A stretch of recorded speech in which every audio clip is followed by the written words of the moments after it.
Now I'm very excited to welcome back to our show, Mr. Kelley Ford from KFordRatings.com. You can follow Kelley on Twitter at KFordRatings. Kelley, August, baby, we are just talking about it. It's the month for college football. How you doing? I am doing well, Kev. It's good to be back. We are back as a college football fan base. It's exciting. It's that time of year. Every single team, especially now with the expanded playoff, can have all the aspirations in the world this time of year. It's all to be earned in front of every single team. So it's really, really fun and exciting. I can't wait for it to start.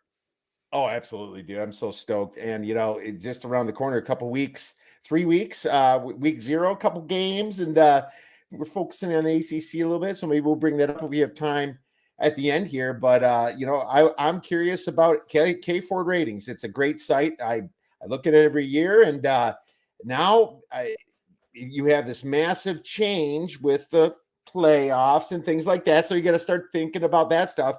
I guess probably to anybody new listening to this show or watching it, could you just quickly explain what K Ford Ratings is and how it might have changed this year?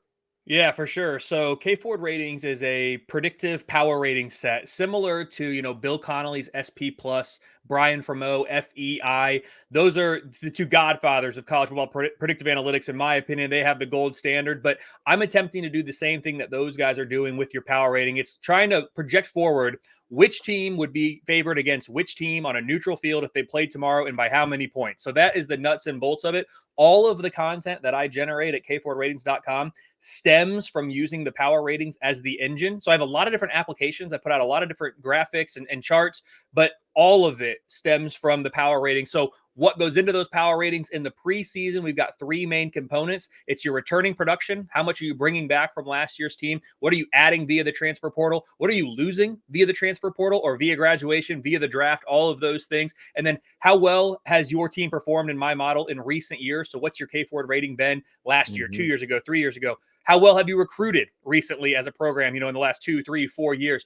Kev, the biggest thing that's changed for me from a model standpoint for this year is, and it has nothing to do with the expanded playoff, but the way that you build a roster, the way you construct a roster in 2024 is very different than it was 2 years ago, 5 years ago, certainly 10 years ago, right? With the increased usage of the transfer portal, the free transfer that everybody now has, the COVID year is still in there. So what I have done in the preseason here is I have tweaked the weighting assigned to what those 3 inputs are, how much goes into those 3 inputs, but the 3 inputs themselves remain the same. Once we get into the regular season, then I phase out the preseason data and I replace it with the in-season data. And then what's changed from a content standpoint this year? I've done more CFP stuff because not even that I'm more excited about the 12 team than the 4 personally, but the college football loving public is. And so anytime I'm posting anything college football playoff related, it seems to generate a lot of traction. So I've spent some more time creating some content, graphs and things like that around the college football playoff this summer. And it seems to be what people are looking for. So that's really what I'm here for, is to give the people what they want. And again, it all stems from the power ratings. Oh, absolutely. And you're right. The last few years, a huge evolving ecosystem here with the transfers. And I think everybody's just trying to catch up to that. And, stuff we have to be willing to change in our outlooks, but getting ahead of it from a sports betting perspective. I know you're not in that business, but you're in the business of predicting. I think is very important because, we want to be accurate, we want to do things correctly. So that's huge. But, I love how you have the watchability rankings. That's such a fun thing to do because there's just some really cool games. I think you have Texas versus Georgia and Georgia versus Bama is in Ohio State, of course. Oregon is the top 3, right? Yeah, and so the watchability, when I posted that, that generated a lot of buzz too, which again I really like, but there was some confusion about what the watchability is. So since you had that up there, let me just explain quickly. It has nothing to do with TV ratings or projected TV ratings or how many people are going to be watching these games, what information network executives use to determine which games go in which slots on which networks. It has nothing to do with any of that. The watchability scores are something I've done for the last 3 years now. And it's only 2 inputs. It's what is the projected quality of that game. So it's a weighted average of projected quality and projected competitiveness. Projected quality is what's the K Ford rating of the two teams involved. Take a simple average, and then projected competitiveness. What's the projected spread of that game using my numbers? And then again, we weight those. Those are not 50-50 components. They're weighted more towards quality than competitiveness, but you mash those together. Every single game involving an FBS team can then be assigned a score from 0 to 10, and that's what I call the watchability score. So a game that was notably absent from my top 40 was Ohio State, Michigan. The reason for that, two really good teams. Ohio State's number 2 in my power ratings. Michigan, we're going to get to them in a second. But the projected spread in that game right now, by my model, is double digits. And so you're taking a hit in the projected competitiveness standpoint. Right. That's why that game falls outside the top 40 for me. That's still going to be one of, if not the most watched regular season game here in 2024. Both fan bases are going to be into it. The college football playoff picture is probably going to be shaped by that. Who knows? The spot in Indianapolis and the Big Ten championship might be impacted by that. But when you're looking at the two inputs that I'm looking at for watchability, that game did not score in the top 40 for that reason. That makes total sense to me. Michigan, yeah, you got to be competitive to have watchability. And I knew what your ratings were. And I'm used to this stuff because I see the Ken Poms do it, the Bart Torviks do it, the Haslametrics do it all in basketball. They show you which games should have the most exciting from a power and a competitive standpoint kind of put together. And I think that's really cool that you put that together. But I just stumbled across your CFP, so I have to talk about it, man. It's cool. I mean, you have all the teams here. And you say regular season wins required to be in the CFP at large discussion. It's funny how Florida, the hardest schedule in the league, the lonely team, can actually get into the discussion with 8 wins. And I do not disagree with that, to be honest with you, looking at that schedule. And then you have poor, lonely Nevada needing 13 wins, which do they even play 13 games, Kelley? They do. They're the only team in college football this year that takes advantage of that Hawaii rule, where if you play Hawaii or if any of your opponents play Hawaii, I think it is, you are able to schedule a 13th game. So not even Hawaii used the Hawaii exemption, but Nevada did. That's why they end up there in the 13 rung by themselves. And Kiev, I want to say, for Florida, and I know you said you don't even disagree, I think a lot of rational people do agree with this. However, that being said, the math suggests that an 8-4 Florida should be in that conversation. And they might be in the conversation. I don't personally believe, based on what we've seen the committee do to date, that an 8-4 Florida team would actually get in that large spot in the playoff. I think the committee to date, again, the 4-team era, we'll see. Maybe they act differently in the 12. I hope they do. They have really punished teams for the numbers or rewarded them, depending on what it is. They've really emphasized the number in the loss column. And I don't believe that the committee would be able to put a 4-loss, or would be willing to put a 4-loss team in the playoff, even if it was this Florida team against that schedule they played, which is incredibly difficult. So while I'm suggesting the math says an 8-4 Florida should be considered, I am not sure the committee would actually pull the trigger and put an 8-4 Florida into the playoff. You're right, because they go about like deserving. If you lose 4 games, you deserve it. It's like, what if I played Georgia 12 times? Come on, guys. I totally get the math, and I side with the way this should be based upon straight schedule. I love how you have Wisconsin here at 9 wins. Hell, give me 9 wins, baby. That's my alma mater. I'm like, we have a tough schedule this year, so I'm like, I'd be very happy to get 9 wins, and just to be talked about to get into playoffs would be wonderful. And you see some other teams with these hard schedules as well under the 9 category.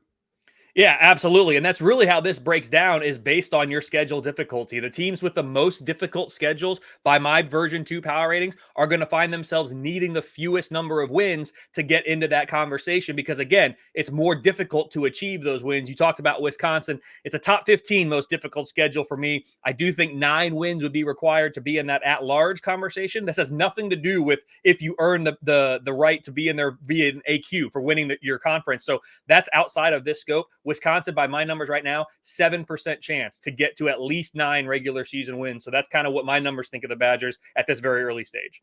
Yeah, absolutely. And what about Michigan? And I want to ask you about Michigan, since we're talking about Big Ten. They are very impacted because Jim Harbaugh kind of had a mass exodus here. And I mean, as a sports bettor, I see their win total at 9, dude. I mean, I'm sorry, I bet the under in Michigan. It's so weird to see 2 amazing teams like Washington and Michigan just crumble at the end of the season. With both coaches leaving, it's almost blows your mind that something like that can happen if you think about like professional sports or something like that.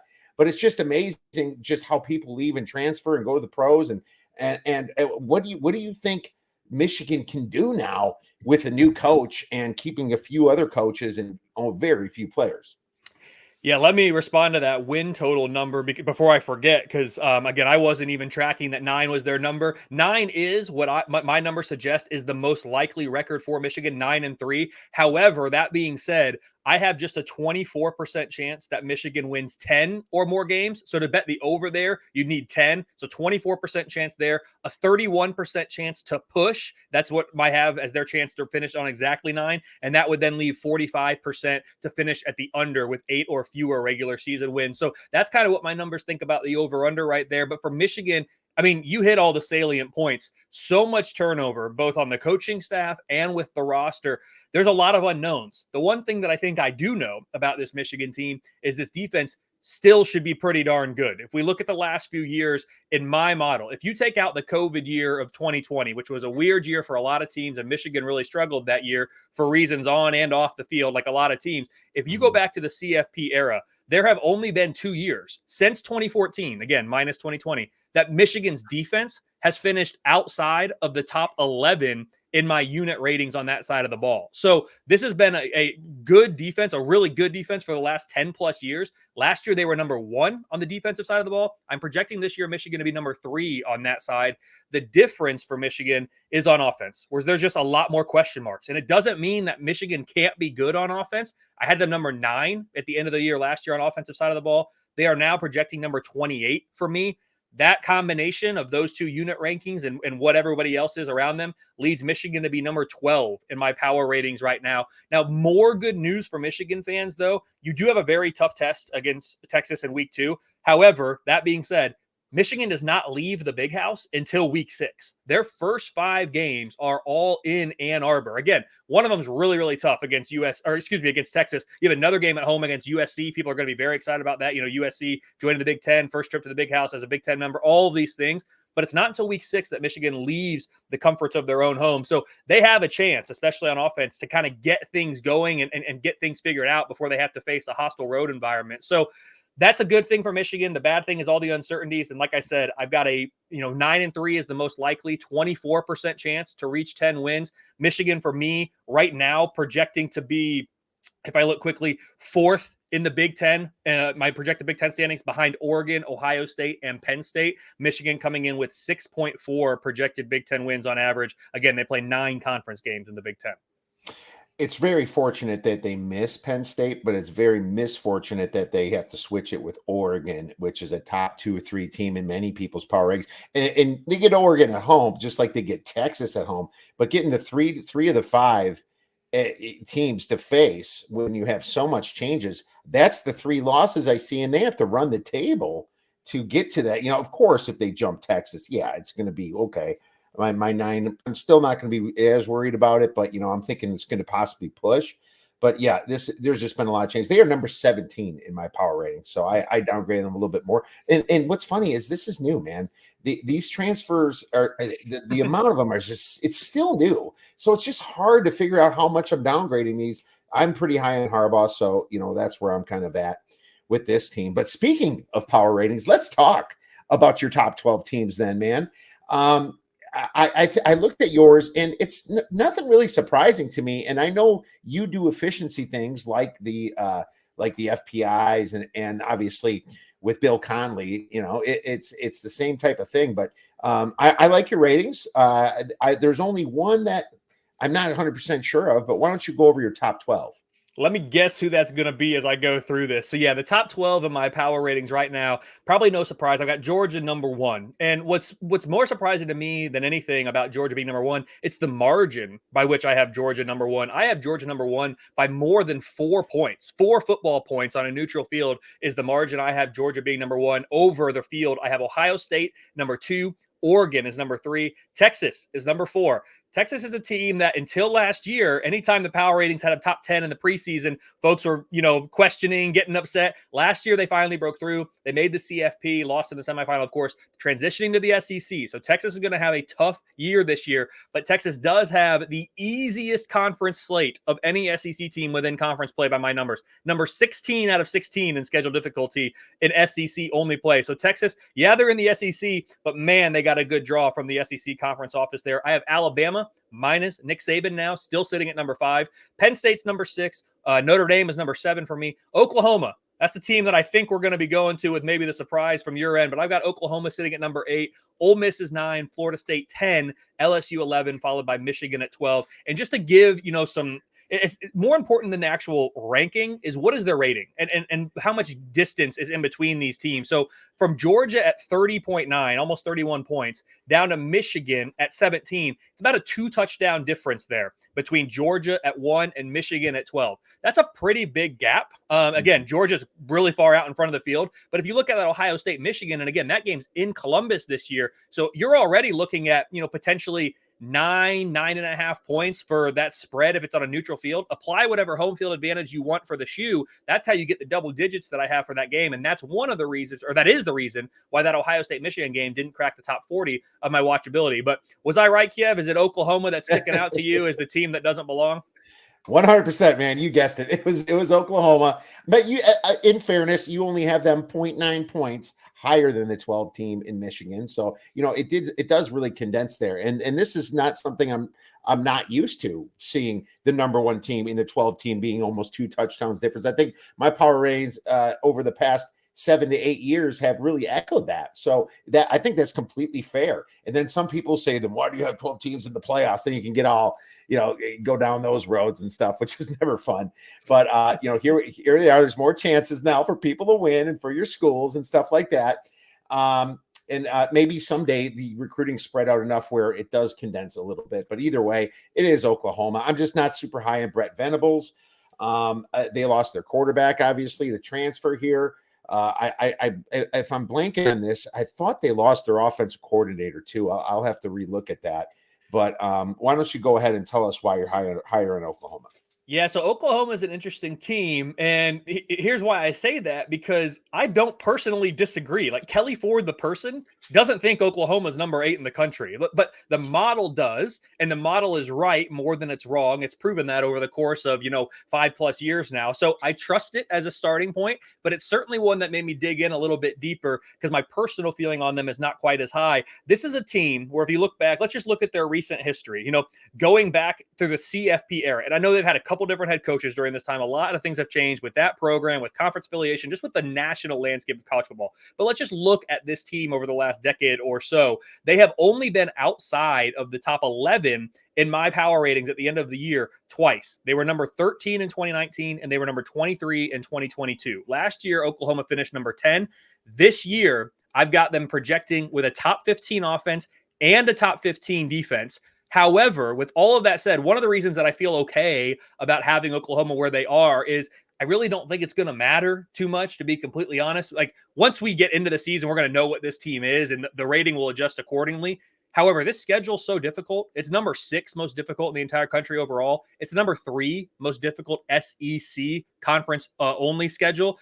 It's so difficult that even though Oklahoma's number 8 in my power ratings, I'm still projecting 8-4 for the Sooners this year. So I don't necessarily think that Oklahoma is as good as the model does. However, because the schedule is so difficult, I'm not sure that my personal viewpoint on this team's schedule, or on this team's record, at the end of the year, is much different than what the model is suggesting anyway. So for me, it's a really balanced team, top 15 offense and defense, with a really good history here. And Brett Venables, you say you're not a huge believer in him. The defense is what's needed to be upgraded in Norman really for the last decade. He has done that. It was 63 2 years ago. It was 29 last year. I'm projecting number 15 this year. So I think if he can get that side of the ball settled, the offense, we would have to guess, because of history, is always going to have a sufficient amount of talent on it to be successful. I'm very curious to see how Oklahoma and Texas perform this first year in the SEC, though.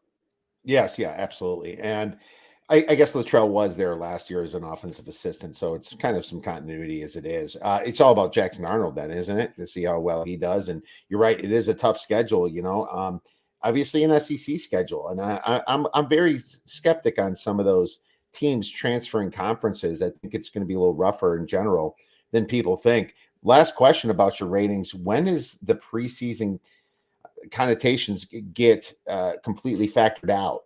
I know some people that do it maybe after week 3 or week 4. Some people wait till week 6 or 7. At what point is it pure efficiency coming in from this year in the play of the game? I have done a lot of back testing and a lot of playing around with this exact question because I think this is very important for the accuracy of any model. And so what I've done is using historical data, come to the solution that I believe leads to the most predictive and most accurate projections.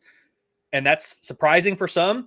They actually stay in the entire year. Now, by the end of the year, the weight is very, very small. I mean, it's almost negligible by the end of the year. However, I do have a weight associated with the preseason component, even at the end of the year. So that's what I have found through my own testing to be the most predictive, the most accurate. I know at one point Bill Connolly had it phased out by I can't remember when. I think he is now in the camp of leaving it in all the way. That's certainly of note to me. I do know that Ken Pom, from a basketball standpoint, phases it out by about the new year, I think. Like basically once we get into January, I think his is about out. But the difference between basketball and football is in a football season, a regular season, we only have 12 data points. That's a really small sample size. So especially early in the year, when you only have, let's say, 2, 3, 4 data points, like each one of those data points is taking up a huge portion of your in-season data. So if you had an outlier performance early in the year, which we probably don't know until late in the year, that could drastically change the projection for your team, whether it's right or wrong in the positive or negative direction, I should say. So to me, that's further validation. Our small sample size of games is validation to keep that preseason weight in there, that anchor in there. The preseason ratings could be wrong. I fully admit that. However, they're right for more teams than not. And those that are wrong are usually not wrong by too much. So that's some behind the scenes inside baseball, if you will, with the power ratings in my model that I do. But I do keep them in there throughout the year. It's a very, very small weight by the end of the year, though.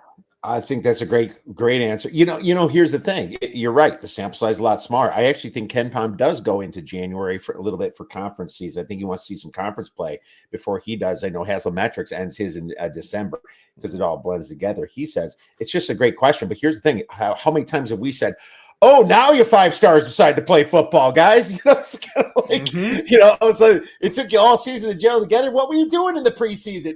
I feel like as a fan and a sports bettor, we've said that so many times. And so you got to kind of keep that inclination that, hey, these guys are supposed to be talented. They've had talent. They just probably in the summer just blew it off a little bit too much. Maybe the coach wasn't on them enough. And, that's obviously a separation with coaches. You have to understand that you rank coaches as well. I've seen that happen a million times. So that's great. I'm excited to see how it comes to the end with your power ratings as well as mine, and just see where we were right, where we were wrong. And if not adjusting it quick enough is fair, especially from a spread perspective in the middle of the season. So that's going to be fun to watch. When do yours get phased out, Kev? If you don't mind me asking, when are you at 0 for the preseason weight, or do you get to 0 during the season, or do you not share that? Because I certainly don't want you to spill secrets. What's funny is mine actually is assigning points.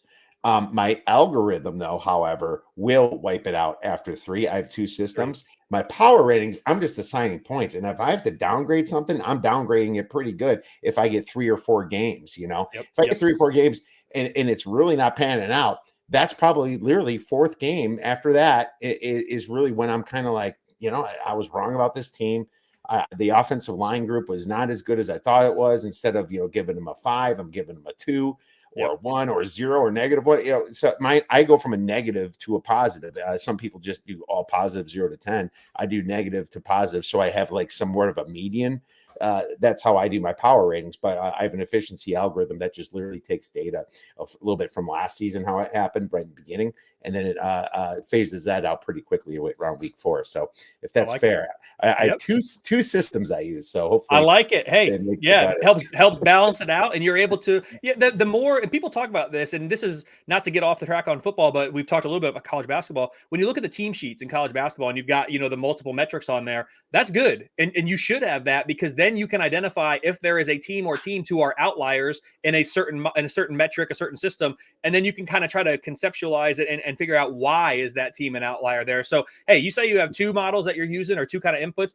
I think that's great. I think if we could aggregate, the top 3 to 6 power rating models that are out there to create kind of a consensus power rating. I actually think that would probably be the most beneficial and the most accurate, because every single one's going to have blind spots and outliers. So I think it's great that you got two, and thanks for sharing a little bit about the process there. Oh, no problem. And I think that what you just said is genius, because they're some of the best sports bettors I know combine 3 or 4 power ratings that they really, really trust, Yep.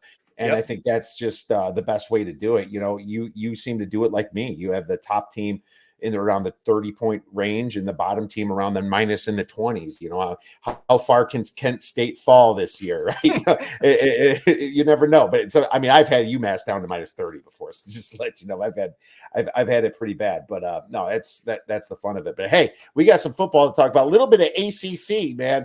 And what I like about K4 ratings too is, like, you actually have your conference wins projection, because that's important. What if I screw up and drop to a group of 5 team? Well, guess what? I'm still in the hunt for the college football playoffs. I am not out of it, because all I have to do is win my division if I'm a Power 5 school. And I think that's a cool thing. And then now you're talking about actual conference wins. That's a fun thing to talk about too. So let's start with these questions. And I'm looking at the ACC, and I'm going to start with Florida State because they're a very popular team. Just to let you know, their win total in conference is 6.5. Where do you line up with that? I've got them with 6 projected conference wins, 6.5. I've got a 35% chance that they reach at least 7. So it really is kind of right there in that ballpark. For Florida State, they are my favorite in the ACC. They're the highest power rated team. Their schedule is among the more difficult within conference play, which is interesting, because when you're one of the best power rated teams, highest power rated teams, you typically have a weaker schedule difficulty because you can't play yourself. But Florida State, being the most highly power rated team in the ACC by my model, and still having the number 4 schedule difficulty out of 17 teams, says that this is actually a pretty legit tough schedule within conference play. That being said, my numbers do favor Florida State in every single game they're playing this year within the ACC. There's only one game on the Noles schedule that they are not a projected favorite. That is a non-conference game, week 11 at Notre Dame. I've got a 33% win expectancy there. So Florida State, if you're looking at the conference games, the ones that kind of catch my eyes, I'll go with 3 of them. Week 5, they have to go to SMU. I have a 60% win expectancy there. SMU is a top 30 team for me in the power ratings, top 40 on both sides of the ball. Their first year in the ACC, their first year as a power conference team, at least since the 90s. So we will see how SMU adjusts. The very next week, Florida State welcomes Clemson to Tallahassee. 59% win expectancy there. Clemson, my number 2 projected team in the ACC. We'll get to them in a second, I'm sure. And then the third game to really highlight for them is a big rivalry game. It's week 9. It's at Miami. 59% win expectancy. Miami's a top 20 power rated team. And some people will laugh at that or say, yeah, but Mario Cristobal can't coach, or look at his in-game decisions. And hey, I'm not going to disagree with any of that. From a talent standpoint, this Miami team is top 20. They're top 40 on both sides of the ball. And having to go to Miami, depending on how their seasons have gone to this point, that could be a very pivotal game in the ACC race there in week 9. But Florida State at number 10 in the power ratings is my favorite in the ACC. They're top 20 on both sides of the ball. And I do expect, if you're saying who's going to make it out of the ACC, if I had to pick one team, I'd pick Florida State. And you know what? As a neutral fan, I'm not a fan of Florida State. I'm not a fan of an ACC team. I think that would be kind of poetic after what happened to Florida State in 2023. So wouldn't be the worst thing in the world, in my college football opinion, if Florida State got a chance this year. Yeah, if all these were plus 100, I bet Florida State to win it all myself. They are my highest power rated ACC team themselves. But like you said, you say 6 wins, and so you would lean to the under 6.5. And I think that's fair, because your numbers, you add up the percentages, and that's what it comes up to. And I'll just quick show our viewers here. So you have your nice little listed projected ACC standings, and it's got your percentages of what is their percentage of winning 8 wins. Well, that's 9%, which is the highest, because Clemson's at 8% to win out in the ACC. And then 27% chance they win 7 games, 33% chance they win 6. And I think it's laid out very well for people to see. And that's what I love about your site. Nice and big for my tired old eyes. So it works out wonderful. No, Florida State for sure. Now, DJU, not a big DJU guy. I don't know. I thought he redeemed himself a little bit when he went to Oregon State, and maybe he learned a few things. but it's still a fast-paced offense. I guess Oregon State was somewhat a fast-paced offense. Brand new team, though. I mean, this team, just like Michigan, had to bring in transfer a lot of people. Now Florida State did do better in the transfer portal as a whole than a lot of other teams, and I think that's huge. But for Florida State, for me, I think they make it. I would say they're number one in the ACC, but at the same time, it's going to be an interesting fight for them. Number 2, Clemson. Like you said, Clemson is the next one we're picking. Clemson, believe it or not, is win total at 5.5. What do you have for Clemson? I'm projecting 6 average wins in the ACC for Clemson this year. I have them as a number 14 power rated team. They're top 20 on both sides of the ball. And if you look at their schedule in totality, there's only 2 games that my numbers make the Tigers a projected underdog. One of those, the opening game of the year, neutral site against Georgia. If you want to call it neutral site, I believe it's in Atlanta. So ask the Clemson fans what they think about that being neutral site. But then in conference play, the only game that I have Clemson as a projected underdog is that game we just talked about, week 6 at Florida State. Cade Klubnik is, I don't really get into the Heisman odds. I don't do sports betting in general. You know that. My numbers are out there. People use it for that purpose. And they've done well based on what they've told me, which is great. I'm excited about that. I don't really get into the Heisman stuff either, but Cade Klubnik is someone who I don't know what his Heisman's odds are right now. I'm sure they're not very short. They're probably pretty long. And if you look at this schedule, and you look at them being potentially, one of the 2 favorites to win the ACC and therefore make it to Charlotte and make it to the playoff. He plays quarterback for a top 15 power rated team who's only going to be a projected underdog once or twice this year. To me, 5-star recruit. I know he hasn't lived up to that yet in Clemson. That is something that I'd be taking a look at if I was betting the Heisman, just as a flyer potentially, because it'll only take 1 or 2 things to go right for Clemson this year to have a really, really good season. Now, at the same time, there's only 1 or 2 things that maybe need to go wrong for it to get off the rails, as we saw, last year or 2 years ago. But I just think there's some value there potentially in that. If you look at other ACC games outside of the Florida State game, there's not a single game with less than a 68% win expectancy. Coming off of an off week in week 9, Clemson welcomes Louisville. Then they have a road trip to Virginia Tech. Both of those 2 games projecting to be potentially some of the landmines, if you will, on that schedule outside of the game against Florida State. Yeah, Clemson, when I said 5.5, it's minus 215 to the over. So really they mean 6, or even 6.25.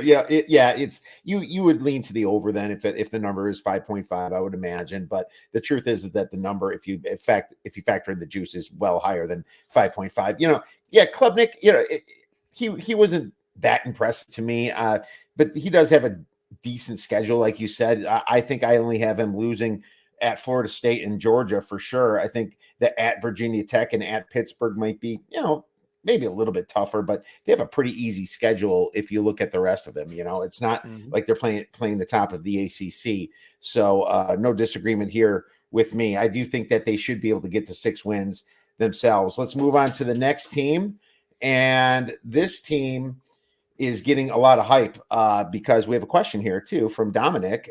He says, are you on the Miami Hurricanes hype train? There is a lot of people on that hype train. I'm not sure if I am. He said, personally, I can't trust the coach. Kelley, why don't you answer that? So for Miami, and I know we're probably going to talk about them here soon. Like I said, from a talent standpoint, I am kind of on the hype train. I've got this team number 17. That's the highest power rated Miami has been in my model since 2016 when they finished the year number 13. If you look on the offensive side of the ball, I'm projecting number 21 right now. That would be, if they finish at number 21, that would be the best offense that Miami's had in the CFP era. The defense right now projecting number 36, which would be, the best since the 2020 COVID year. They were really solid on the defensive side of the ball from 2016 to 2020, top 30 team each of those years on defense. So number 36 this year on defense. You look at the schedule, it's among the easier in the Power 4, number 47 out of 68. There are 3 games on the schedule that my numbers make Miami a projected underdog. However, each of those games has at least a 41% win expectancy. Right off the bat in week 1 at Florida is 47%. And then back-to-back weeks, Miami's off in week 7. Week 8, they go to Louisville, 42% win expectancy. Week 9, they welcome Florida State, as I talked about earlier, 41% win expectancy. So there's only 3 games that you're projecting as an underdog. And in each of those games, you have at least a 41% win expectancy.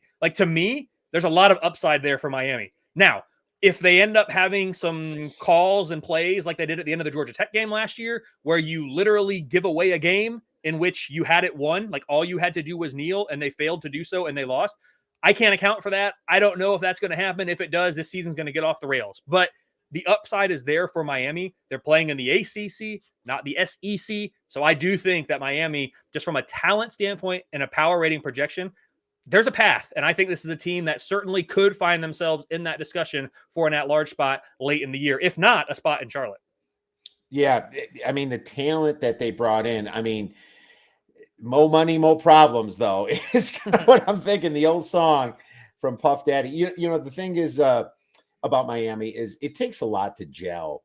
You know, the quarterback, Cam Ward, God, were we high on that dude after 5 weeks? And then all of a sudden, he loses 5 in a row. It's almost like he's the guy that you want to not believe in, and then all of a sudden he shows up, and then once the pressure comes in and like they expect big things, you know, he could actually falter. I did like how he played Washington that final game in the Apple Cup. I thought that was the real performance that we should expect, and that's why, you know, there's so much hype on this team. But I think there's more pressure on Miami, especially that first week against Florida. Now, I think I do see some losses here in their regular season at Louisville. You know, that's tough. At Cal's tricky. Before at Louisville's tough. Florida State at home is the one that I don't have them favored in either. So they have their work cut out for them. Virginia Tech is supposed to be good. They do avoid NC State, but man, you know, Miami, like I said, all this money throwing it around. Imagine being in the locker room, Kelley, and you know, this wide receiver that, you know, you never heard of the dude. He's making like $1 million and all these endorsements, and you're a pretty good linebacker, you know, and you're way more than the guy. And you're looking at him, he's got his Porsche with him and stuff like that. I don't think that's good for locker rooms. There's definitely a new dynamic now.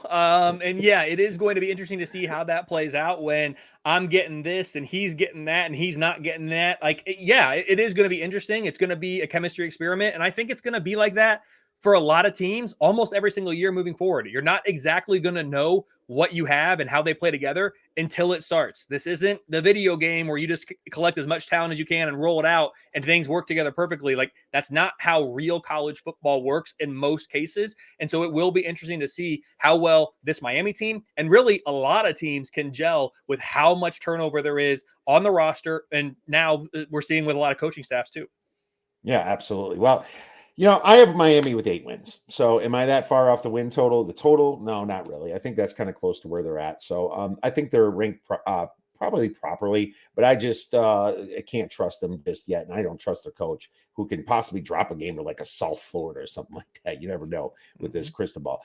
Next one I have is Louisville. And Louisville is also 5.5 conference wins. And what I wrote down, this team crushed it in the transfer portal, ranking number 1 on 3 net portal ratings. I don't know if you've seen on 3, but it's interesting how they netted out there rather than in 247, where it's just all gross, because you can see guys leaving, you can see guys coming back. I'm not a big Tyler Shook fan though, man.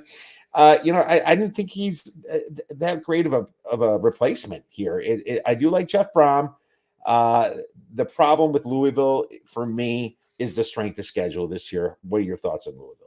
I had Louisville projecting as the number 3 team in the ACC standings going into last year, and they made a run to the ACC championship game. I have Louisville projecting number 3 again this year. 5.6 is the average, but a 56% chance to win at least 6 games in conference play. Much like you, you know, there's a lot to be concerned about with this Louisville team, but there's also some things to like. I think the schedule difficulty that you talked about is going to be important. It's number 43 out of 68 in Power 4 overall. It's number 13 out of 17 in the ACC. So the schedule does set up nicely for the Cardinals yet again this year. Only 2 games on the schedule in which they're currently projecting as an underdog at Notre Dame in week 5. That's, of course, a non-conference game. And then week 10 at Clemson. That's going to be their toughest game of the year. They avoid Florida State. They avoid NC State. They get, Miami at home, which I think is important here. So a lot of the contenders for the conference championship, Louisville either avoids or gets at home. So I think it's all kind of lining up for them again. I think they're going to be a little bit better than they were last year. The last 2 years, they finished number 22. I have them number 21 this year. So a slight improvement.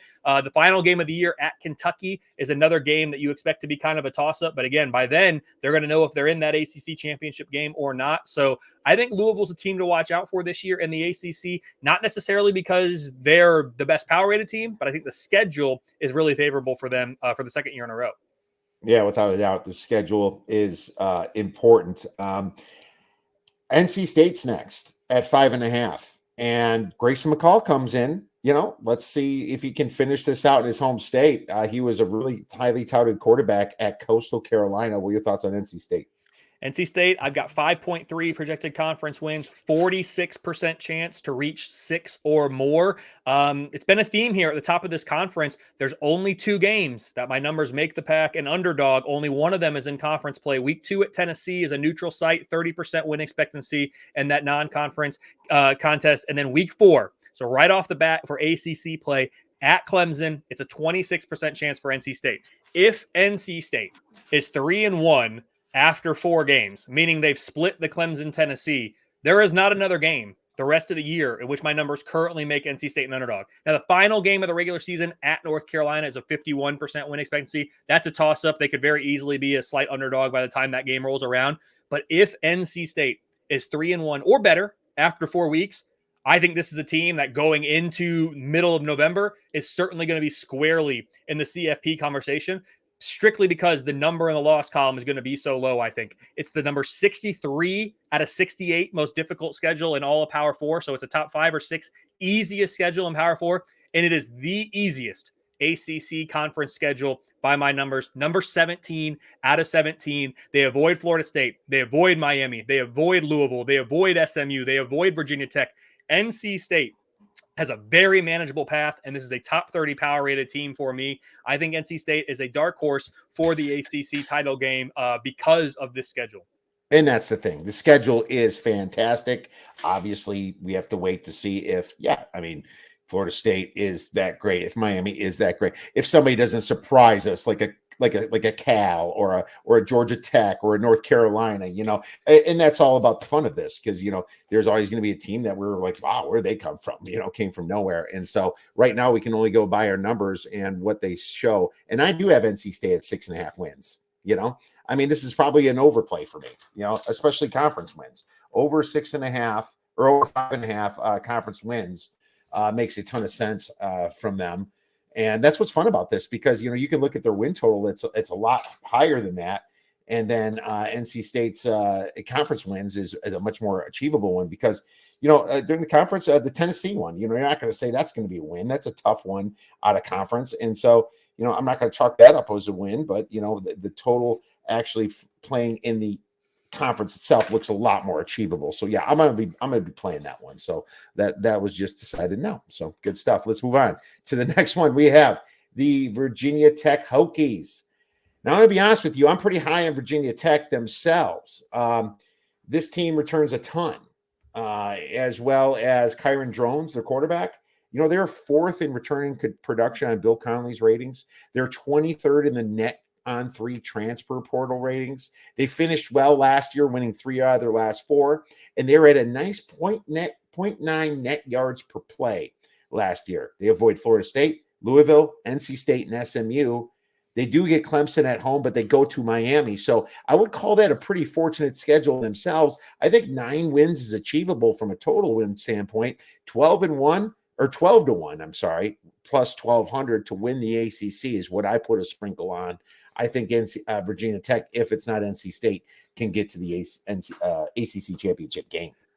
Virginia Tech is interesting. I think this is going to be the best Hokie team we've seen if you remove the COVID year since maybe 2017. So I think they're certainly moving in the right direction. 2 years ago, this team was number 92 in my power ratings, number 118 on the offensive side of the ball. So it was a bad place in Blacksburg just a couple years ago. Certainly looking better now. And it's interesting for me with the projections for Virginia Tech this year, because I'm projecting 5-3 in conference play as most likely. I'm projecting 8-4 overall as most likely. However, there's only 2 games in the entire schedule that right now Virginia Tech has less than a 50% win expectancy. Week 5 at Miami on a Friday night and week 11 at home against Clemson. Those are the only 2 games with less than a 50% win expectancy. This is the 65th most difficult schedule in Power 4 in the country. So that makes it the 4th easiest schedule in all Power 4. It's among the top 5 or 6 easiest in ACC conference only play. So again, like I've said, for a lot of these teams in the ACC at the top, outside of Florida State and Clemson, who are the favorites, there's really like a second tier that's pretty full. And all of these teams can look at their schedule and say, man, if we can just get that game and that game and then take care of business in the games we're supposed to win. And those are big tasks, like asking for an upset, 2 upsets. Right. That's hard enough. And then to not be upset yourself, that's very, very difficult. So the way I'm explaining it probably makes it seem like, wow, everyone's just going to be winning a lot of games. Not everybody's going to win all these games, but one of these teams that we're talking about is going to be able to do just this, get their upset or two and avoid stubbing their toe. And all of these teams have a chance to do that. Virginia Tech is in that boat as well. So, and I've got a 55% chance to win 5 or more conference games. Only 2 games in which they're an underdog, but still with that, I think 5-3 is probably the most likely record because, they're probably going to stub their toe. You've also got, multiple games, 2-3 games with less than a 65% win expectancy. So a lot of toss-up games in there too for Virginia Tech. But this is definitely a program that if you're buying stock, you want to buy it now because they're trending in the right direction, certainly. All right. Trending in the right direction for sure, especially from last year. Let's move on. Do a little bit more rapid fire now that, we still have a lot to cover. And North Carolina, 4.5 is their number. I just wrote Max Johnson transfers in with big shoes to fill after Drake May hits the NFL. Pretty good continuity, but those losses last year versus Virginia and Georgia Tech were kind of brutal. I could see 8 wins, but that might be the ceiling. I've got 8-4 as the most likely, 52% chance to win 5 or more in conference play. So I would lean the over there. It's the second easiest schedule in ACC play and in the Power 4 as a whole. All right, let's look at this wild card, baby, because SMU is so freaking interesting to me. I think it's the most interesting transfer conference team coming in, well, at least to the ACC, but even in college football, because SMU was really good last year. Lots of continuity on this ACC team now. Preston Stone's at the helm. This team has a relatively easy schedule, or they did last year anyway, but they lost their main games, their power games. They lost to Oklahoma, TCU, and Boston College in the bowl game. So it's kind of like, were they that good? SMU for me was that good last year. I had them number 23 in the year-end power ratings. They're 27 coming into this year. But again, only 2 games in which they're projecting as an underdog. Back-to-back weeks, home against Florida State, on the road at Louisville. I've got a 43% chance to win at least 6 in ACC play. It's the 3rd easiest ACC conference schedule and the 3rd easiest Power 4 schedule overall. So if SMU is going to make some noise, it's going to be because of a combination of a top 30 team playing among the easiest Power 4 schedules in the entire country. Yeah, I'm not seeing Clemson on there. I'm not seeing Virginia Tech on there. No Miami either. Or NC State. Or North Carolina. So a lot of the contenders this team misses in conference play. You get Florida State at home. I mean, yeah, it's lining up nice for SMU, their first year in a power conference since the 90s. That's just exactly what's making it super interesting here too. So I'm going to be excited to watch them. Maybe place a few wagers on them this year. Syracuse 3.5. Now you got Kyle McCord. If there's a quarterback like Cade Klubnik, I kind of feel it's Kyle McCord. Of course, he got a little bit more dumped on from Ohio State and the fans. He heads out to Syracuse, and now you got Syracuse with a 3.5 conference win expectancy. I'm going to be honest with you, his numbers were good from an EPA standpoint last year, but just watching him, that when he got under pressure a little bit, he faltered a little bit. Fran Brown steps in as head coach. It's got me concerned with his lack of experience. I don't know. I'm not super high on Syracuse. What are your thoughts? I think this team will go bowling. I've got a 78% chance to reach the 6-win mark. 7-5 is most likely. Only a 47% chance to reach 4 or more conference wins. So I would very, very slightly lean the under on the 3.5 there. Syracuse has the easiest schedule of any Power 4 team when you look at the totality of the 12-game slate. So the wins are there to be had on the schedule. However, from a power rating standpoint, this team number 56, it's a big improvement from last year when they were number 75, but still not going to be good enough, I don't think, to be, a serious contender in any sort of race. Totally. They do have a very easy schedule. Oh my God. It's so weird. It's like the bottom teams must have the hardest schedules in this. At the top seem to be pretty manageable. Let's move on to Pitt. Pitt's got a new OC. Cade Bell comes in and tries to talk Pat Narduzzi into scoring. It's funny. It's going to be interesting in this one. I'm not sure if Pat Narduzzi is going to let Cade cook, and you know how he is. It's just going to be more boring football.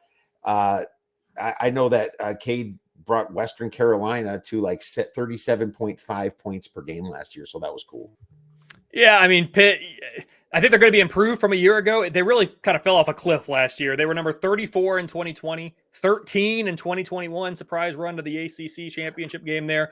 2022, they're number 34. Last year, they're number 70. So things have really gotten off the rails there at Pitt. I'm projecting number 55 this year. 3-5, most likely conference record. You got a 56% chance to go bowling. So that's really what I think the aim should be for this Pitt team this year, is to make it to a bowl game and try to get things back on track, kind of the way they were in the early 2020s before last year. Yeah, and 2.5 is their conference number. So we'll see if they can get back into the W section. Cal. Now, this team did great in the transfer portal, and I don't know. It's kind of weird to see that. Maybe, just maybe, it's Justin Wilcox time to shine. Quarterback Fernando Mendoza's back. He got the team to a bowl game last year with a rough schedule. Now they got a new OC in Mike Blowish, and I don't know if he's going to keep the air raid from Jake Spavital, but I think he is. The schedule looks easy. I think they should definitely get over 3.5 conference wins, because I took them over 5.5 total wins. I think Cal's such a wild card, and teams going out there might just not really take them seriously. And it's a good travel spot. I like the over 5.5 overall wins. I've got a 66% chance to reach 6 and go bowling. The over 3.5 in the conference play, I've got 49% chance to reach 4 or more there. So a little bit closer on that one, but certainly the over on the overall season win total certainly would be in play by my numbers. I do think this team's going to be a little bit better than last year when they were number 54. I'm projecting number 47 this year. But again, I think bowling is really your goal here. And for Cal, it's really going to be just a season of attrition. With the amount of miles this team has to travel playing in the Atlantic Coast Conference, let's look at their road games. I mean, Cal goes to Auburn in Alabama. Cal goes to Florida State in Florida, at Pitt in Pennsylvania, at Wake Forest in North Carolina, and then at SMU down there in Texas. I mean, this team is going across the country to the Eastern time zone. Well, I guess Auburn's in Central, but going well across the country 4 times this year before a mid-country trip to SMU. It's just a lot of miles for this Cal team. I wonder what effect that will have on the players, on the coaching staff, just in general, to see how this team does this year. I think 6-6 should be the goal for this team. Yeah, and I'm with you and I took the 5-5 because I think Oregon State's going to easy win now that they're way down. They still get to play Oregon State. They get UC Davis and San Diego State at home, for their non-con. If you look at conference, at Auburn is the other non-con, which is a little bit tougher, but I'm sorry, the actual conference, at Florida State, Miami, at Pittsburgh's going to be tricky. NC State's going to be tricky at home, and at Wake Forest. I see wins probably at Wake Forest, Syracuse, and Stanford at the end, but you better get those wins because the rest of them are tough. So I think that the over the 5.5 is better as well. But this is just such an interesting team here with Justin Wilcox. I've always been a Justin Wilcox fan since he was the defense coordinator at Wisconsin during the TJ Watt days. So yeah, I'll be keying in on this team. I think they go bowling, and I think you're right. It's a good goal to have, to win 6-7 games and get into the bowling stage of things, because we still have bowls. Now, Wake Forest 2.5 is their conference wins.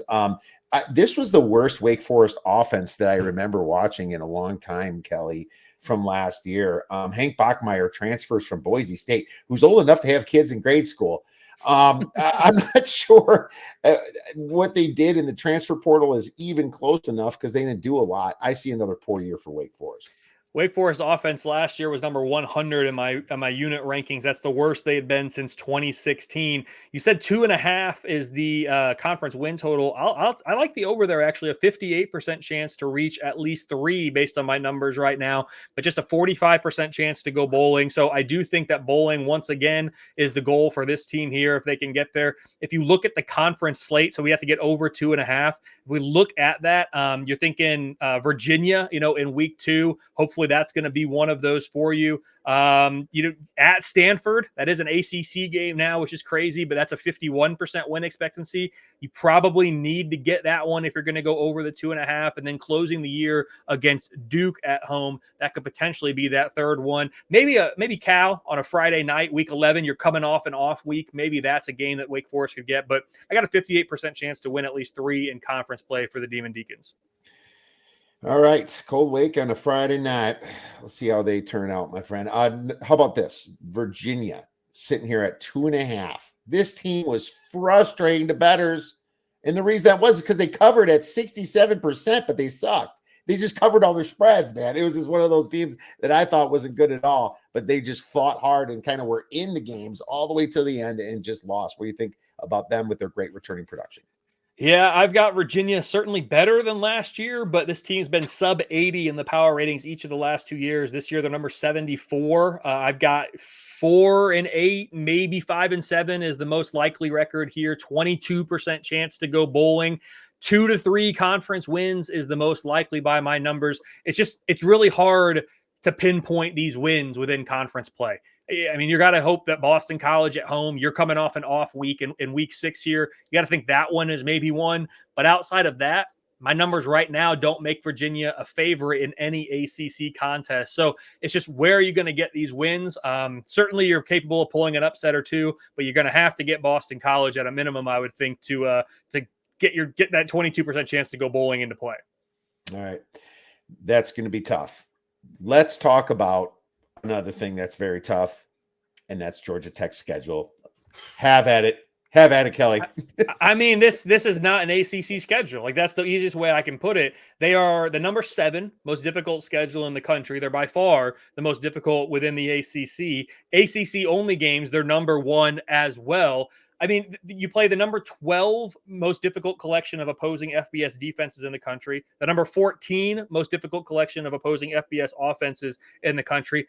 Georgia Tech's schedule looks like an SEC schedule. Like that's the kind of the best compliment I can give them. And I'm not sure compliment's the right word, but because it's going to be difficult for them to win, but that's what it is. I've got 3 conference wins as the most likely record. 5-7 is your most likely overall. 28% chance to go bowling. You know, it starts with a neutral site game in Ireland against Florida State in week 0. Then you're going to have to rack up your wins. You got Georgia State next, at Syracuse, and VMI out of the FCS as your next 3 games before a road trip to Louisville, then finally an off week. So this team will have played 5 games through week 4 with the week 0 game, then an off week, then you get Duke at home. You've got to have some wins stacked by then. I mean, if Georgia Tech is worse than 4-2 at that point, I don't think there's any chance this team goes bowling, just because the schedule the rest of the way, it's just too difficult. Like North Carolina on the road, Virginia Tech on the road, Georgia on the road, Notre Dame, Miami, NC State all come to Georgia Tech. It's just this schedule sticks out in the ACC because it's that difficult. Exactly. 4 true home games. That's what I'm saying. It's like 4 or 5 because the Notre Dame one is in Atlanta and the Florida State one's at Ireland. So it's like I see, I guess, Georgia State, VMI, Duke, Miami, and NC State. So 5. Yeah, it's tough. Oh God, that is just brutal for this team. I agree. What about a team that lost everybody like Duke when their win totals at 2.5 for conference wins? Yeah, 2.5 for conference wins. I've got a 55% chance to go over there and get to at least 3. This team's going to take a big step back. I think that goes without saying. They were a top 30 team for me at the end of last year. Right now, they're hovering around number 60. The schedule starts out somewhat manageable. You know, in their first 4, 5, 6 games even, it's possible that Duke could be 6-0 through that. Then you have a really tough stretch in the middle there with Florida State, SMU, Miami, NC State. Probably going to be lucky to get 1 there before closing the season with a couple gettable games, but still going to be a projected underdog against Virginia Tech and on the road at Wake Forest. So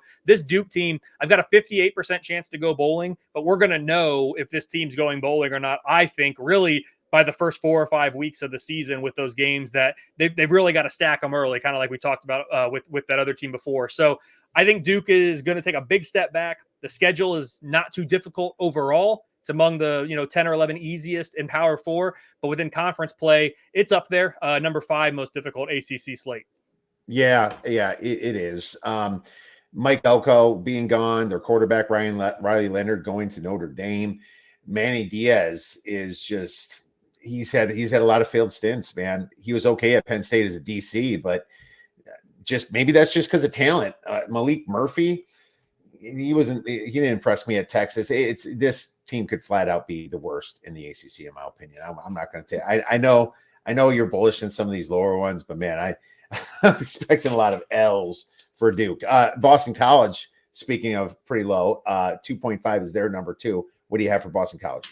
Boston College had the easiest schedule in the country last year. This year, it's among the more difficult, at least with ACC ties. I've got them significantly improved, from last year. They've really taken steps each of the last couple of years. They were number 100 2 years ago, 82 a year ago. I'm projecting number 62 this year. I've got 2 to 3 wins as most likely in conference play, 2.6 on average. And then anywhere from 4 to 6 wins overall, 5 and 7 certainly most likely, but a 38% chance to go bowling. There's a lot of games that are really kind of toss-ups, win expectancies between 30 and 70%. Very few that you're going to say Boston College is a decided favorite coming into this game. Duquesne out of the FCS ranks in week 2 and Western Kentucky in week 5, both at home. Outside of those games, Boston College is not going to be, at least right now, projecting as a significant favorite in any other game. So they're certainly going to have to win the close games and have a good record in one-score games for this team to go bowling, which I assign a 38% chance right now. Yeah, and from a betting standpoint, they're just a bunch of jokers to me. Losing to NIU and then being Holy Cross by 3 points, and then they almost beat Florida State. It's like, come on, man. They were a very frustrating yin and yang team last year. Stanford finally 1.5 is their conference win total. I'm going to say that this team was trash last year, yet they somehow got a few interesting wins at Washington State, at Colorado. That was fun. Anytime someone beats Dion, it's pretty fun. It's going to be really interesting year in Colorado. Returning production's high, but I don't think that's necessarily a good thing. They're returning a lot of guys that I don't like, but at the same time, I think I'd go over 1.5. 4 wins. I see them winning 4 games. I agree with you on both those fronts. I've got 4 and 8 as the most likely overall record. I've got 2 and 6 as the most likely in conference play, with a 64% chance to win at least 2 conference games. It is going to be a tough year for Stanford. An interesting thing about Stanford, I haven't taken this approach with many teams this year. Stanford plays the 5th easiest collection of opposing FBS special teams units. And we're really getting the weeds when we're talking special teams, I know, especially in the preseason. But the 5th easiest collection of opposing FBS special teams, and the special teams unit for Stanford in the CFP era has been a strength, and I'm projecting them to be in the 30s again this year. Could Stanford have a game or two where they make 1 or 2 big-time plays on special teams and really just change the game? Like, I think that right there could be the path for Stanford to winning a game that we don't expect right now. And it sounds weird, and it may not happen, but like, it's lined up for Stanford more so than a lot of other teams, where their strength, and it's a relative strength on special teams, they don't face a lot of projecting strong special team units this year. All it takes is a play or 2, and if they can get that, Stanford might win a game or 2 more than people are expecting this year. I've got 4 and 8 as the most likely, though, like I said. Yep. 4 and 8. Yeah. It's over 3.5 for me. It's just almost a 4. Let's talk a little group of 5 while we have a few minutes left. American Athletic Conference. Why don't you give me either an overrated or an underrated team from these conferences, if not both? We'll start with the AAC. So with the AAC, and again, admittedly, Kiev, this is not my strong area to look at odds and assign all this, but I'm going to go with an underrated team here, maybe being UTSA. I see them right now with the 3rd shortest odds to win the conference championship. I actually have them as the very, very slight favorite in the American right now. So if you can get plus 500 on the team that I'm suggesting has maybe the best chance to do it, that to me right now is where I would go in the ACC with an underrated UTSA. If you want to talk about UTSA being underrated, East Carolina is one of those teams that don't play them. But guess what? They also don't play Memphis and Tulane. So I'm looking at East Carolina here, over 6 wins. And I think I'm going to sprinkle a little bit on the AAC to win that at plus 1,600. Mike Houston has a decent defense, ranking 27th in scoring. The problem was the offense being completely putrid, but new offensive coordinator John David Baker comes in from Ole Miss. And he tries to get one of these transfer guys going, either Jake Garcia or Caitlin Hauser. I'm not sure if that's been settled yet, but I'm semi-optimistic here. They get over 6 wins. 16-1 or 18-1 you can find to win the conference. East Carolina has the easiest AAC conference slate of any team by my numbers, 7-5, the most likely record for me overall. But if you look at conference games in which they're a projected underdog, only 2 against UTSA, who we talked about. And then week 13, a slight underdog, 46% chance to win at North Texas. But again, if you've got a lot of implications on the line there for East Carolina late in the year and maybe not North Texas, East Carolina may be a favorite in that game come kickoff. Okay, so I misspoke. They avoid Memphis and Tulane. They get UTSA at home. That's it. Yep, that's what it is. They at least get UTSA at home. Okay, let's move on to Conference USA. So I got a shocking one for you, but let's see if we line up. Give me something in Conference USA. I mean, I'm stretching here, kid. Like Liberty is the big betting favorite. I see they're minus 195 to win the conference.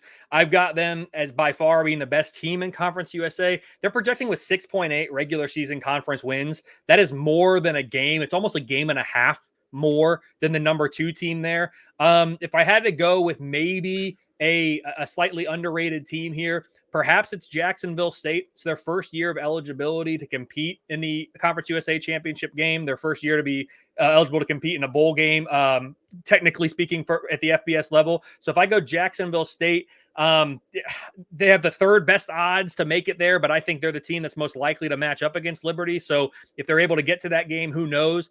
They play on the road, though, at Liberty and at Western during the regular season. So don't feel great about this one, but Jacksonville State, my number 2 projected team, has the 3rd best odds in Conference USA. I've heard way too much about Liberty this year, man. Yeah, I know. And they got money now and a great coach, blah, blah, blah. I'm going to go with UTEP here for a little bit. I think good things are happening in El Paso. What's funny, Jake Brown comes in from Austin Peay. He won 9 games last year in the FCS. He brought a ton of his guys with him. I'm trying to remember who it was. I think it was Texas Tech who did kind of the same thing in a tougher division and made some serious noise over there 2 years ago or so.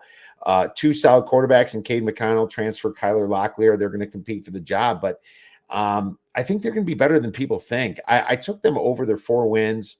I think that I put a sprinkle at 60-1. And if they can just get to the championship game, then that can hedge out of that pretty simply. So I'm a little bit higher on UTEP than others. UTEP for me, if I go to their page, yeah, I mean, they would be a long shot. There's not really any other way to say it. I've got them, in terms of conference projections, 3 to 4 wins most likely. I've got a 23% chance to go bowling. So that would certainly be a team where if they pop off, I'd tip my cap to you because my model's not necessarily suggesting that UTEP has a lot in store this year. All right, then remember that one, Kelley. I'll be expecting a tweet from you. I'm ready. I'm ready to tip my cap. It'll be exciting. MAC, we got Toledo. I'm taking Toledo under 8.5 wins in the MAC. Easy schedule, but Jason Candle's team lost almost everybody. I mean, Tucker Gleason, the quarterback, he was not good in the bowl game last year versus Wyoming. This is just a complete offensive and defensive line overhaul. They don't return anybody. There's a new running back. I took under 8.5 wins for Toledo. I think Toledo under 8.5 is my model would support that. Only a 46% chance to reach 9 or more. I was a little surprised to see Miami as the betting favorite to win the conference. I kind of thought it would be Toledo. My numbers do like Miami as well, but I thought I was out on a limb on that one. Clearly I am not. I'll go with Ohio maybe as a team that's potentially under the radar a little bit. I've got Ohio projecting right now to be number 5 or 6 in the conference standing, or number 5 in the conference standings, but they've got like the 7th or 8th best odds to win the conference. So I think maybe there's a little bit of value there if you go down their schedule and look at who they're missing. There's no divisions anymore in the MAC. The first year without divisions, they miss Bowling Green. They miss Western Michigan. They miss NIU. Those are some of those teams that are up there in the top 5 or 6 of the conference projected standings. Miami, you got to go on the road. Toledo, you're going on the road there. So it's not going to be easy, but I think Miami's a team that could surprise some people. They really don't face a lot of good offenses this year. The number 60 out of 66 most difficult collection of opposing FBS offenses in non-Power 4. And this defense in Athens should be a top 40 unit for me. So I think the defense is going to keep them in a lot of games. And if they can surprise some people on offense and play a little bit better than my numbers are projecting, Ohio might be a team to keep an eye on. All right. Keep your eyes on Ohio this year. How about the Mountain West? Give me something out of the Mountain West that could be overrated or underrated. And if you want, I can go first. I'd love for you to go first. See what you got. All right. I'm making you work here. Colorado State, baby. Colorado State over 6 wins. I think they get to a bowl. And if you get to a bowl, you're pushing at least. It's finally Jave Norvell's year. I said, He felt hard last year against Colorado, and I feel like he's one of those coaches that these returning guys can kind of just latch onto for as a leader. He surprised me last year a little bit. Passing game should be good with Braden Fowler, Nicolosi returning as a starter. This team avoids Boise State and they avoid UNLV. I know they got Fresno, but Fresno now with Jeff Tedford, thought their coach could be a little bit more in disarray. So yeah, man, I'm gonna say Colorado State. Colorado State, I got a 53% chance to go bowling, so I do think the numbers are slightly in the favor there. I think they're going to be improved this year overall and on the offensive side of the ball, so I don't hate that. I'll go Air Force, who I project to have the third highest conference win total, but it looks like they're, plus 1,400, which is fourth on the board for winning the conference. Air Force has among the easiest schedules, or it is the easiest schedule in the Mountain West. They don't play Boise State. They don't play Utah State, who's another team that I expect to kind of be in that mix. UNLV, they avoid as well. So Air Force is a team that I think, if you look at their schedule, there's only a couple games at Wyoming in week 5, but Air Force is coming off of an off week there. And then Fresno State in week 11, but that game's at home. Those are the only 2 games that my numbers right now give Air Force less than a 50% chance to win in conference play. And again, both of those are 43 plus. So I think Air Force might find themselves in that Mountain West Conference Championship game. And if they do, anything can happen in that one game. So plus 1,400, which is the fourth shortest in the conference, is potentially intriguing. Well, you must like Troy Calhoun then. This team doesn't return a lot of production. I think only 2 starters on offense. Now, there is some experience there. Don't get me wrong. It's an option type team that, rotates guys in and out. So it's hard to really say all the time what a starter is. But that's one going out on the limb. I have Air Force is kind of in a rebuilding year. So we'll see. 14-1. You shouldn't be shocked, though, when it comes to Air Force. They're just one of those tough teams. I don't know.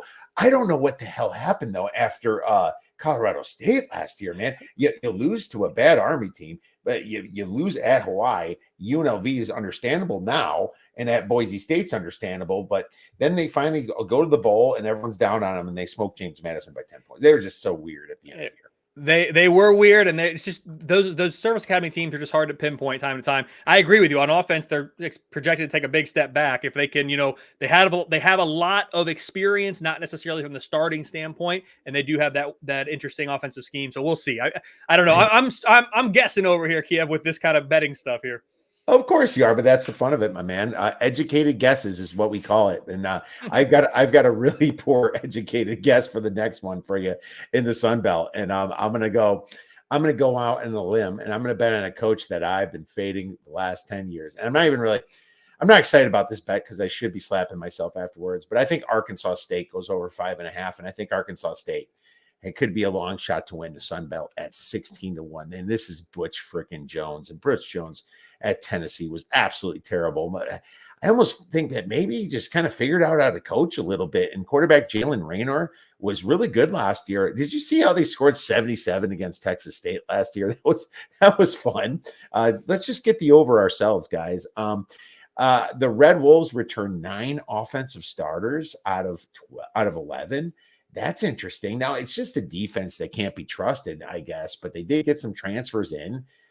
Maybe they can win this thing in a year that they avoid James Madison and App State. They avoid those teams. And Troy and South Alabama are in massive rebuild. It's more about that for me that kind of takes the long shot, being that Troy and South Alabama are in rebuild and App State and James Madison are not in their schedule. So I have a very hedgeable situation if they make it. 61% chance to reach 6 wins and go bowling for Arkansas State. So I would be with you on that one. Certainly think they're going to be improved, especially on the offensive side of the ball. For me here, I'll go with, and probably an unpopular pick, but I'm going to go with James Madison. And I know what they lost, coaching staff, players, all of this. This has been a really good team each of the last 2 years. I actually think they're going to be worse than they've been either of their previous 2 years at the FBS level. This is the only conference, though, that still has divisions.